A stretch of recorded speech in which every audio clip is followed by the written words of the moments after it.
자, 오늘도 헬마우스 임경빈 작가와 함께합니다. 어서 오세요. 안녕하세요. 예, 검찰이 이재명 대표 기소했죠? 네, 예. 오늘 쌍방울 대북송금 대북송금 의혹 사건 관련해 가지고 검찰이 이재명 대표를 기소를 했습니다. 이로써 이제 이재명 대표는 4건째 재판에 예. 이제 회부가 되게 됐는데요.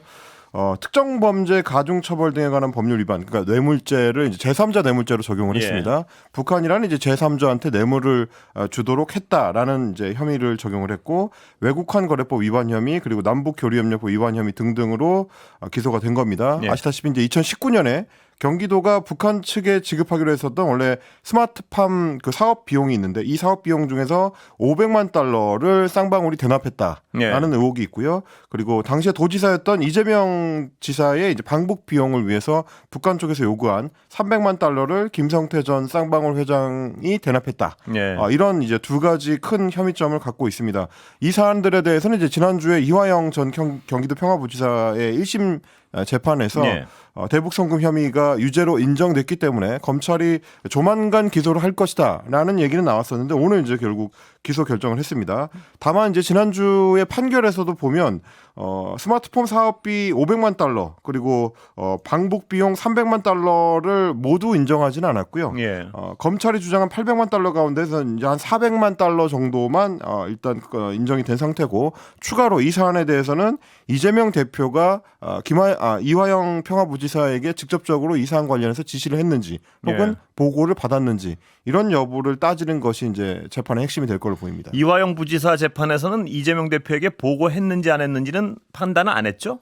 그렇습니다. 예. 이번에 드러난 이제 판결문을 통해서 확인된 내용은 예. 재판부가 이제 김성태 회장과 그 측근들이 이재명 대표와 통화를 직접 했었다라고 주장한 내용, 예. 2번에 걸쳐서 이제 통화를 했다라고 주장한 내용을 인정한 것까지는 이제 판결에 나와 있는데, 예. 그 사안이 이제 이화영 전 평화부지사로부터 직접적으로 이제 관련 보고를 받았는지, 그거에 대해서 뭐 승인하거나 혹은 뭐 지시를 했는지, 이런 여부는 판단 내리지 않았습니다. 그러니까 검찰 입장은 이재명 대표가 이화영 부지사로부터 보고를 받고 그 진행에 깊숙이 관여했다, 이 주장이죠. 깊숙이 그러니까? 관여했다. 그래서 이제 기존에 예. 지난해에 그 이재명 대표에 대해서 구속영장을 청구할 때도 이 사안을 영장에 집어넣었었는데요. 그때는 17차례 정도 이화영 평화부지사한테서 이제 보고를 받고 예. 관련 지시를 내렸다라고 주장했었는데, 검찰이요? 그렇습니다. 그 당시에 이제 구속영장을 담당했던 판사의 이 결과에 따르면 어쨌든 그 사안은 다퉈볼 만한 여지가 있기 때문에 혐의를 직접적으로 인정하지는 않았던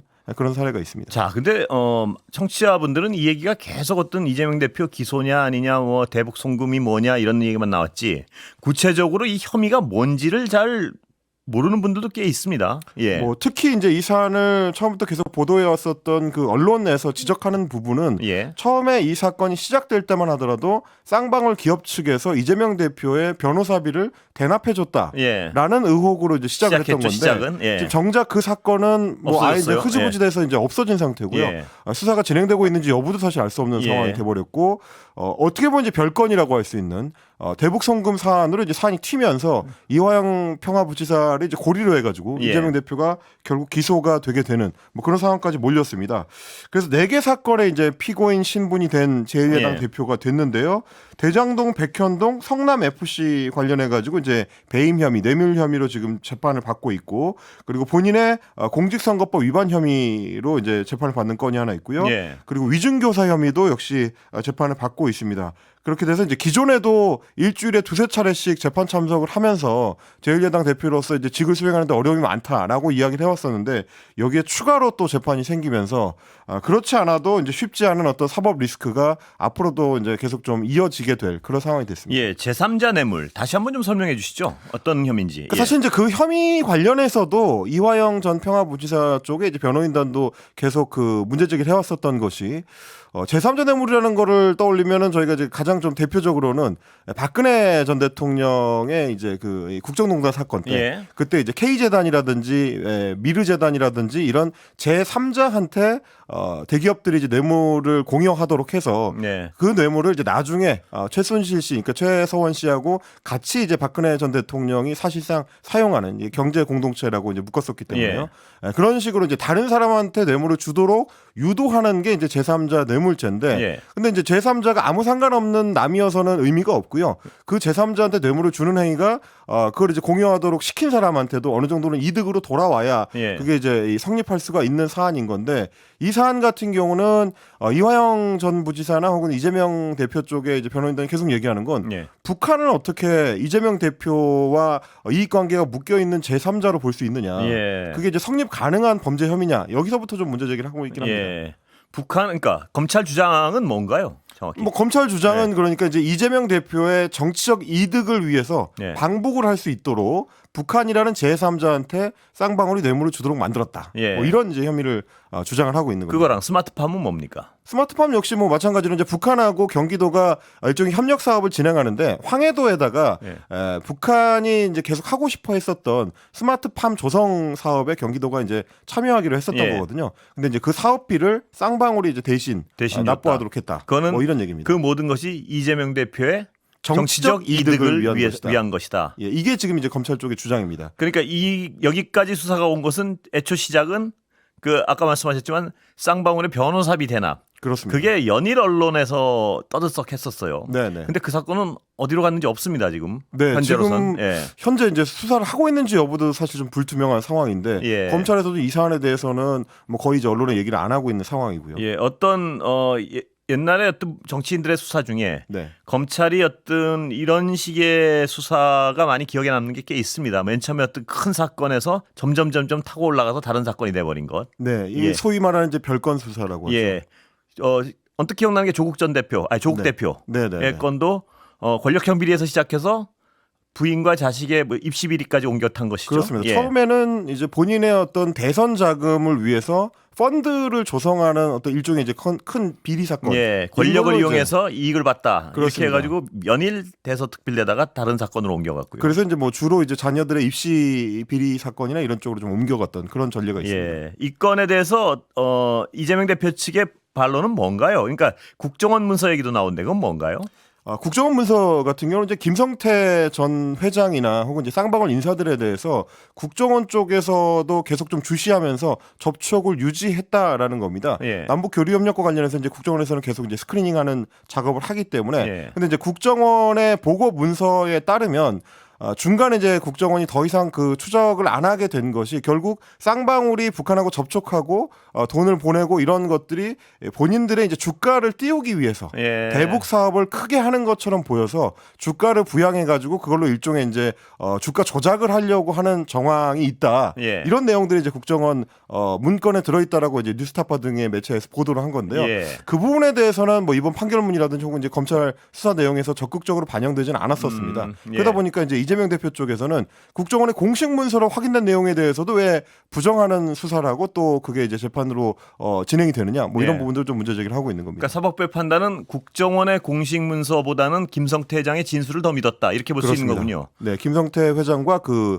일당들이라고 할 수 있는 쌍방 예. 관계자들의 증언을 사실상 이제 증거로 인정을 했습니다. 이재명 대표 반응은 혹시 좀 나왔습니까?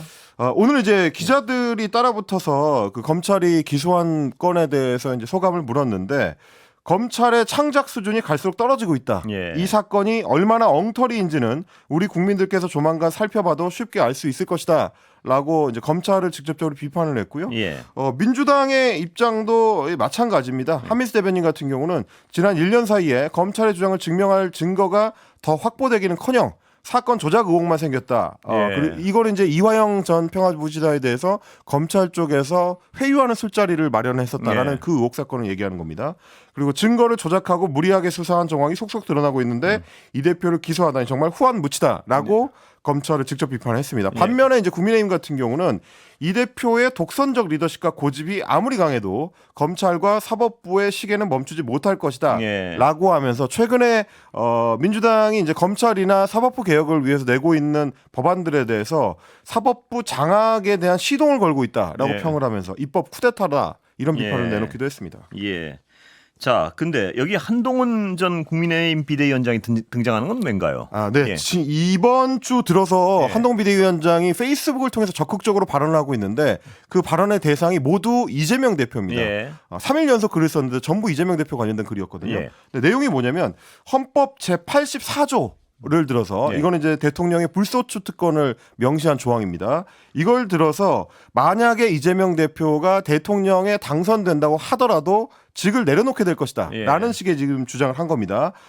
만약에 지금 이제 이 한동훈 비대위원장이 주장하는 내용은 뭐냐면 공직선거법 위반 사건이라든지 위증교사 사건 뭐 이런 것들은 조만간 1심 판결 내용이 나올 거고 예. 그리고 이제 다른 어떤 대장동 재판이라든지 뭐 백현동 재판이라든지 이런 것들은 재판이 앞으로 길게 이어지게 될 텐데 당선이 된다고 하더라도 이 재판들은 헌법 제84조의 취지에 따라서 예. 계속 진행될 수밖에 없고 뭐 그렇게 되면 이재명 대표는 직을 내려놓게 될 거다라는 얘기입니다. 그러니까 피고인이 대통령이 된 경우 그 형사 재판이 중단이 되지 않는다. 네. 그래서 야당에서는 어떻게든 재판을 지연시켜서 형사 피고인 대통령을 만들어 보려는 초현실적인 생각을 하고 있지만 만약에 이재명 대표가 대통령에 당선될 경우 대선을 다시 치르는 상황이 닥칠 수도 있다라는 게 한동훈 전 비대위원장의 주장입니다. 예. 그러면 정치권엔 왜 한동훈 비대위원장이 연삼일 네. 이런 의도가 뭐라고 해석이 나오나요, 혹시? 그러니까 일단 이제 한동훈 비대위원장 입장에서는 이렇게 본인의 어떤 존재감을 드러내는 데 있어서 이재명 대표라는 타겟이 예. 가장 좀 유리한 대상이다라고 이제 판단한다라는 해석이 많습니다. 왜냐하면 본인이 이제 총선 때 주요 구호로 내세웠던 것이 이제 2조 심판론, 예. 이재명 대표와 이제 조국 대표에 대한 심판론이었기 때문에 총선을 평가하는 과정에서 2조 심판론이 옳았느냐 그르느냐를 이제 여당 내에서도 논란이 있었지 않습니까? 예. 그 부분을 좀 극복하기 위해서라도 이재명 대표는 원래도 문제가 많은 대통령이 돼서는 안 될 사람이다 이런 주장을 지금 하려고 하는 거고요. 그리고 이제 곧 전당대회 여당 전당대회가 7월 25일에 치러질 텐데 예. 전당대회 출마 여부가 상당히 좀 주목을 받고 있는 상황이기 때문에 그걸 위해서도 존재감을 좀 부각시킬 필요가 있다. 이런 판단에 따라서 최근 이제 페이스북 활동을 늘리는 걸로 보입니다. 예. 검찰 기소 내용에 대한 어떤 민주당 측 반박은요. 잠시 후에 최민희 의원 나오면은 그때 자세히 한번 여쭤보겠습니다. 그리고 지금 전북 부안에서 큰 지진이죠, 이 정도면? 네, 오늘 아침에 예. 굉장히 좀 놀라신 분들이 많을 것 같은데요. 전북 부안군 남남서쪽 4km 지점에서 규모 4.8의 지진이 발생을 예. 했습니다. 최근 들어서 좀 가장 큰 지진입니다. 이제 최근 1년 사이에 이제 가장 큰 지진이었고, 그리고 이제 이 정도 진도가 되면은 직접적으로 이제 느끼는 분들이 많아지는데 진도 5에 가까워지면 거의 모든 사람이 느끼고 그릇이나 창문이 깨지는 정도의 흔들림이라고 예. 하니까요. 주변 지역뿐만 아니라 이제 경상도 지역에서까지도 흔들림을 느끼는 분들이 많았다고 합니다. 예. 자, 전문가 좀 연결해 보겠습니다. 잠시 지금 지진 전문가시죠. 홍태경 연세대 지구 시스템학과 교수 연결돼 있습니까? 안녕하십니까? 예, 안녕하세요. 예, 교수님. 지금 규모 4.0 이상 전북 지역에서 이게 최초 아닌가요? 네, 전북 지역에서는 규모 4.0이 넘는 지진으로는 처음인데요. 하지만 이번 지진이 발생한 부안 지역 진앙지를 중심으로 10km 반경 지역만 보더라도 규모 2.0이나 그보다 작은 지진들은 예부터 있었습니다. 예. 그래서 적지 않은 숫자가 이미 발생을 했던 지역인데요. 하지만 이번에 규모가 좀 큰 지진이 나면서 해당 지역에서는 큰 지진동에 이제 놀란 상황이 되겠습니다. 이 정도 규모면 어느 정도인가요? 규모 4.8 지진이면은 이제 이보다 더 앞서서 보다 더 큰 지진 2017년도 포항 지진을 들 수 있는데요. 예. 포항 지진이 규모가 5.4였습니다. 예. 규모 5.4하고 이번에 4.8은 한 규모가 0.6 차이가 나는데 이번 지진 8배가 포항 지진이라고 할 수 있는데요. 예. 이 정도면은 진앙지 이게 지표하고 가까운 깊이에서 지진이 발생하게 되면은 상당히 피해가 크게 발생할 수 있습니다. 이번에는 깊이가 8km로서 그렇게 적지 않은 깊이가 되겠는데요. 예. 하지만 부안 지역에 있는 지진계에 기록된 지진동을 보면 1.5 메타/세컨 제곱이라고 하는 굉장히 큰 지진동이 관측되기도 했거든요. 예. 요거는 0.15G라고 해서 중력 가속도의 약 15%에 해당하는 정도의 지진동입니다. 예. 그 정도는 원자력 발전소 내진 성능이 약 중력 가속도의 30%까지 견딜 수 있도록 예. 디자인되어 있는데 예. 거의 원자력 발전소 어떤 안전 기준에 예. 미칠 정도로 큰 지진동이 바로 그 부안 지역 진앙지에서는 또 관측되게 몇 퍼센트나 됐습니다. 그러셨죠? 이번 지진이? 중력 가속도의 15%고요. 예. 그 원자력 발전소의 내진 성능 기준은 중력 가속도의 30%까지 견디도록 되어 있습니다. 그러면 규모 몇 이상이 넘어가면 원자력 발전소 문제가 생길 수 있다는 건가요? 이 같은 지역에서 진앙지에서 대략. 경주 지진 같은 예. 경우에 경주 지진이 발생한 인근에서 관측된 관측 자료를 보면요. 예. 당시에 이제 우리나라가 2011년도 동일본 대지진만 하더라도 0.2G를 그러니까 중력 가속도의 20%까지 견디도록 원전 내진 성능이 구현돼 있었거든요. 근데 0.2G가 넘어갔어요. 그 경주 예. 지진 때 5.8 지진이었는데 예. 그때는 이제 깊이가 굉장히 깊은 지진이었고요. 그럼에도 불구하고 이제 규모가 4.8인데도 불구하고 0.15G가 지금 나온 상황이거든요. 예. 그래서 요 정도의 지진동은 상당히 비교적 큰 지진동이라고 할 수 있는 거죠. 그러면 지금 원전은 이 정도 30%면 안전한 겁니까? 아니면 이 우리나라에서 지진이 계속 좀 많이 발생하고 있는데 어떻게 보십니까, 교수님은? 지금 이번 지진에 의해서는 한빛 원전은 예. 영향을 받지 않을 수 있는 상황이고요. 예. 다만 이제 큰 지진, 이보다 더 큰 지진이 요 근처에서 발생하게 된다면은 그 영향 정도를 이제 고민해 봐야 되는 상황이 될 것입니다. 예. 현재까지 우리나라에서 쓰고 있는 0.3G, 중력 가속도의 30%까지 견디도록 돼 있는 것은 지금까지 한반도에서 발생한 지진이나 발생 빈도, 그다음에 위치 등을 파악해 봤을 때 충분한 정도라고 생각해서 동일본 대지진 이후에 0.2G에서 0.3G로 올려놓은 거거든요. 예. 그래서 지금 현재 이런 지진 갖고 뭐 더 위험한 상태에 도래하고 있기 때문에 더 올려야 된다 이런 상황이라고 보기는 어렵습니다. 예. 아직까진 더 올릴 필요는 없다 이 말씀이신가요? 그렇습니다. 예. 예. 올리는 작업 자체는 간단합니까, 그게 근데? 굉장히 어려운 작업이고요. 예. 사실은 볼트나 나사 모든 것들을 다 바꿔야 하는 상황이거든요. 예. 네, 그래서 사실은 0.2G에서 0.3G까지 올리는 작업조차도 상당히 지난한 작업입니다. 그래서 예. 그렇게 쉬운 문제는 아닌 거죠. 그런데 문제는요. 우리나라 전북 지역은 별로 지진이 없는 지역 아닙니까? 큰 지진은. 네. 근데 이런 지진이 발생했다는 건 더 큰 지진, 예상할 수 없는 더 큰 지진도 올 수 있다. 이렇게 해석할 수도 있는 거 아닙니까? 어떻습니까? 예, 한반도에서 관측된 최대 지진은 1952년도 전란 중에 발생한 규모 6.2 지진입니다. 예. 당시 평양 인근 강서 지역에서 발생한 지진인데요. 한반도에는 지진 관측소가 없었지만은 중국이나 러시아, 이제 일본에서 관측이 됐었고 예. 지진 규모가 6.2로 판정이 됐습니다. 그거 이후에 이제 우리나라에서 관측한 지진으로는 경주 지진이 5.8로 제일 큰데요. 예. 근데 이제 역사 지진을 보게 되면 규모 6이 넘는 지진들이 꽤나 많이 조선시대에 발생했음을 알 수가 있거든요. 예. 그래서 그런 정도의 지진은 이 전북 지역뿐만 아니라 한반도 어느 지역에서도 발생할 수 있는 지진으로 판단하고 있습니다. 예. 그래서 이번 지진을 계기로 더 큰 지진이 난다라고 판단하기 어려울 수는 있지만 한반도 어느 지역에서건 규모 6이 넘는 지진까지는 고려해 볼 수 있는 상황이라고 할 수 있습니다. 그렇다면 규모 6이 넘는 지진이 발생하면 우리의 원전 안전성은 지금 상태에서 믿을 수 있는 건가요? 원전 안전 같은 경우에는 굉장히 보수적으로 현재까지는 평가했다고 볼 수 있는데요. 예. 예, 이제 원전 안전의 기준을 올리기 위해서는 다양한 지진 발생 빈도라든가 발생 주기 등을 판단해야 될 부분인데 그런 부분을 지금 고려해서 0.3G로 정해놓은 상태거든요. 전문가들의 검토를 통해서. 하지만 이제 최근에 지진 발생 빈도라든가 최근에 지표에서 관측되는 여러 특성들을 보고 향후에 이제 보완을 해야 될 필요성이 있을 수도 있습니다. 예. 예, 교수님 오늘 여기까지 듣겠습니다. 감사합니다. 네. 예, 홍태경 연세대 지구 시스템학과 교수였습니다. 자, 다시 임경미 작가와 네. 함께 하겠습니다. 자, 국회 얘기 좀 해볼까요? 네, 예. 여야가 모두 지금 이제 당원 당규 개정 관련해 가지고 며칠째 관심을 좀 받고 있는데요. 예. 일단 국민의힘 같은 경우는 당원 당규 개정안을 이제 최종적으로 확정하지는 못했는데 네. 일단 당원 당규 개정 특위에서 최고위원회로 이 사안을 넘겼습니다. 비대위원회로 이 사안을 넘겼습니다.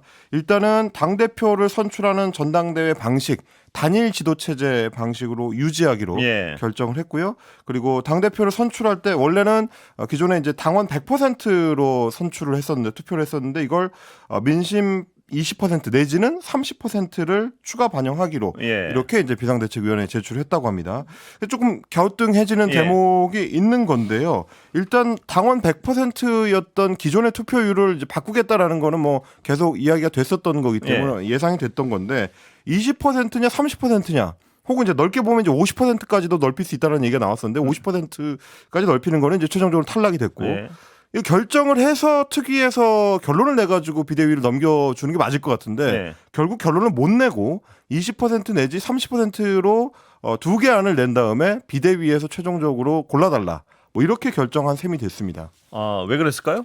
뭐 얘기를 들어보니까 네. 여상교 특위위원장이 이제 기자들한테도 직접 얘기한 건데 지금 이제 특위 안에 위원이 7명이 있는데 위원들끼리도 서로 이제 의견 일치가 안 돼가지고 얼굴을 붉힐 정도로 치열한 경론을 벌였다라고 했습니다. 민감하군요. 네. 그래서 이제 결국 이제 20% 안과 30% 안이 이제 팽팽하게 맞서다 보니까 두 개 안을 채택한 것이다라는 식으로 이제 결론을 냈습니다. 예. 뭐 역시 잘 이해는 안 가긴 합니다만 예. 어쨌든 특위위원 중에서 3명은 30% 안, 3명은 또 20% 안, 예. 나머지 1명은 중립 이러는 바람에 결론을 못 냈다라는 얘기가 되는 거고요.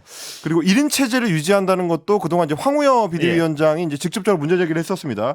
소위 말하는 이제 부대표 체제. 예. 그러니까 2명까지 대표 선거에서 이제 최고 득표자를 뽑아서 1명은 대표, 1명은 부대표가 돼서 예. 대표 권리상 대표가 없어지는 상황, 대표가 문제가 생기는 상황을 좀 대비하자라는 취지를 주장을 했었는데 결국은 이제 당내의 반발 때문에 받아들여지지 않았고요. 그 전에 이제 당 대표 선출 방식을 그대로 유지하기로 결론이 났습니다. 결국은 이제 한동훈 전 비대위원장을 견제하려고 2인 시스템을 만들려고 하는 거 아니냐라는 문제 제기에 이제 굴복한 셈이 근데 됐습니다. 20% 30%가 그렇게 경론의 대상이 된 것은 그 비율에 따라서 당대표가 다른 사람이 될 수 있다. 뭐 이런 고려를 한 건가요, 혹시? 뭐 저도 이제 취재를 해봤는데 두 가지가 다 있는 것 같습니다. 당 대표가 어떤 사람이 될 것이냐는 사실은 아주 핵심적인 논점은 또 아니었던 것 같습니다. 예. 이게 왜냐하면 결국 이번에 이제 반영되는 그 민심이라는 것도 일반 국민들 전체를 대상으로 한 여론조사를 반영하는 게 아니고 예. 그 중에서도 국민의힘 지지자를 걸러내서 그 국민의힘 지지자한테 의견을 묻는 거기 때문에요. 그러니까 당원하고 구분이 될 뿐이지 실제로는 국민의힘 지지층 안에서 이제 예. 뽑는 거라서 그 자체가 당 대표 선출에 있어서 뭐 10% 차이로 당락을 가르는 뭐 그런 수준이 되기는 쉽지 않을 것 같다. 왜냐하면 한동훈 비대위원장이 그렇습니다. 출마를 예. 한다면 예. 대세론이 형성될 거로 이제 당 내에서도 보고 있기 때문인데 다만 이제 최고위원을 뽑을 때는 예. 그게 또 변수가 될 수도 있다라는 얘기가 있습니다. 그래서 그렇게 민감하군요. 그렇습니다. 예. 친윤, 비윤 뭐 양쪽에서 모두 서로의 좀 이해관계가 좀 다르기 때문에 그 10%가 5명을 뽑는 최고위원한테는 중요할 수도 있다. 뭐 이런 얘기가 나오는 겁니다. 아무래도 친윤 쪽은 당원들 비율을 더 중요시할 것이고 그렇습니다.